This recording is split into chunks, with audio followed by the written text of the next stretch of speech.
manamafy ny fanambarana izay efa nataony hatramin'izay ny mpampianatra mpikaroka sy ny mpikaroka ho mpampianatra ny CSS zany marimarina kokoa eo anatrehan'ny toedrarà misy ankehitriny toedrarà izay azo ambara fa mahavaivay tokoa ary misedra olana hatrany ny fampianarana ambony rehefa misy ny raharaha tahaka izao.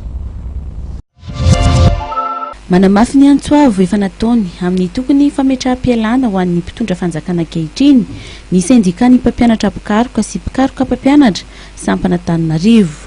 Io no hitan'izy ireo vahaolana ahafahana miala ao anatin'izao krizy misy eto amin'ny firenena izao ary nambarany fa tsy miditra amin'ny firehana politika ny CSS fa ny tombontsoa ambonin'ny firenena no tsinjoviny. Manoloana ny toedrarà mitranga eto amin'ny tany sy ny firenena dia manao zao fanambarana izao. Manamafy ny Antsoavo efa natao fa ny fametrahampialana ho an'ny mpitondra fanjakana ankehitriny reriany ny vahaolana mahomby ho an'ny firenena sy ny vahoaka malagasy. Aorian'izay vao afaka miroso amin'ny fampidiniana sy ny fampiavanan-pirenena tena izy ny malagasy tsy vaky volo.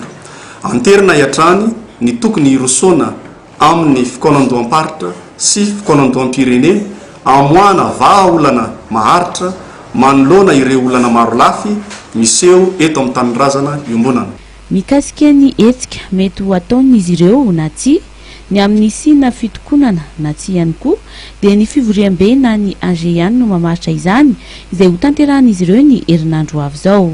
Misy sokajiny ny anjara andraikitra sy ny manandrify koa eo amin'ny famolavolana tahirin-kevitra, eo amin'ny fandiniana ny hevitra maro samihafa ahafahana mitondra ny anjara briky amoahana ny firenena ato anatin'ny krizy lalina zay mahazo azy, zay zany ny andraikitra tena manandrify anay. Izany tsy midika tsy akory fa tsy afaka miresaka amin'ny ankolafy atsy na izy roa ny CSS satria ny syndika dia tsy mirona amina firehan-kevitra politika, tsy manohana firehan-kevitra fa kosa mijoro manara-maso ny raharam-pirenena ary miezaka mitondra izay mety ho an'ny tanirazana iombonana.